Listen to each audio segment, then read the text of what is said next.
The restaurant was the kind of place where silence carried more weight than noise. Crystal chandeliers shimmered like frozen stars, and every table whispered wealth, power, and secrets. It wasn't just a restaurant, it was a stage where the most dangerous people in the city came to pretend they were civilized. And tonight, at the center of it all, sat the man everyone feared. They called him the king without a crown. No one dared use his real name unless they wanted their last word to be their last mistake. He leaned back in his chair, a slow grin spreading across his face as his men laughed loudly around him. Gold rings glinted on his fingers as he tapped the table, impatient but amused. In front of him lay a small folded piece of paper. "Bring her here," he said, his voice calm but heavy enough to silence the room. A manager rushed forward, nodding nervously. "Why yes, sir." Moments later, she appeared. The waitress. She looked like she didn't belong in a place like this. Her uniform was neat but simple, her posture slightly stiff, her eyes lowered. She clutched her tray like it was a shield. No one had noticed her before. No one ever did. That was exactly why she was perfect. "What's your name?" the boss asked, his tone almost playful. "Amina," she said softly. Some of the men chuckled. "She looks like she'd faint if someone raised their voice," one of them whispered. The boss smirked. "Good," he said. "I like a challenge." He slid the paper across the table toward her. "Translate this," he said, leaning forward slightly. "And I'll give you $10 million. The entire table burst into laughter. 10 million. The number echoed in the air like a joke too big to believe. Amina didn't touch the paper. She stared at it. Then at him. I don't think I can," she said quietly. The boss laughed, loud, mocking, echoing through the restaurant. "Of course you can't," he said.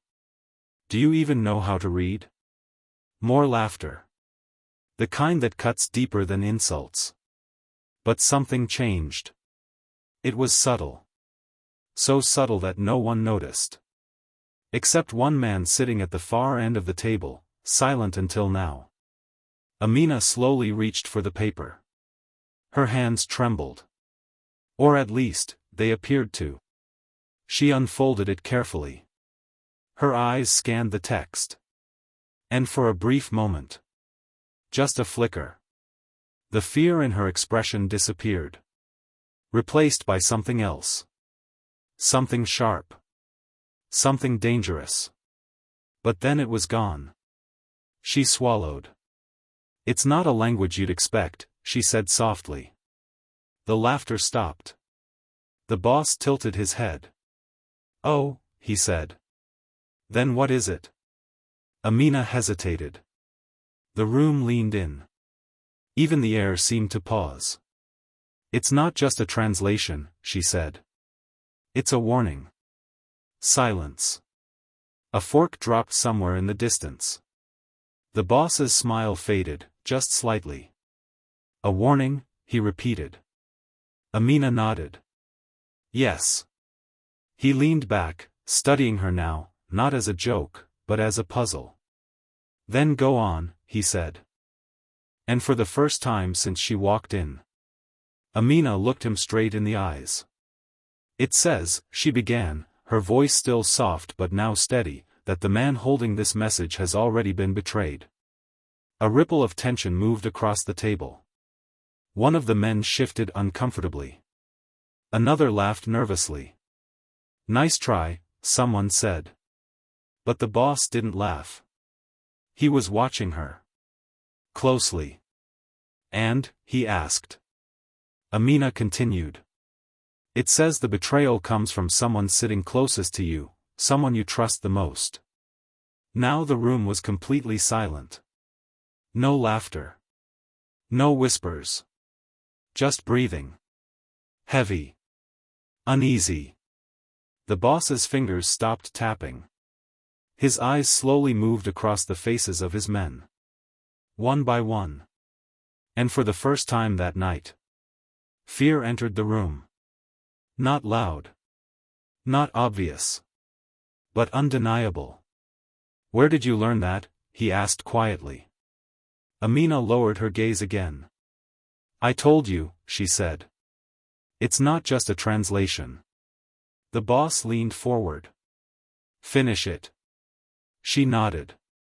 "It says, by the time you understand this message, it will already be too late." A chair creaked. Someone swallowed hard. And then, the boss laughed again. But this time, it wasn't the same. It was slower. Colder. More controlled. "You're good," he said. "Very good." He stood up. Walked around the table. And stopped right in front of her. 10 million, huh?" he said, smiling faintly. Amina didn't respond.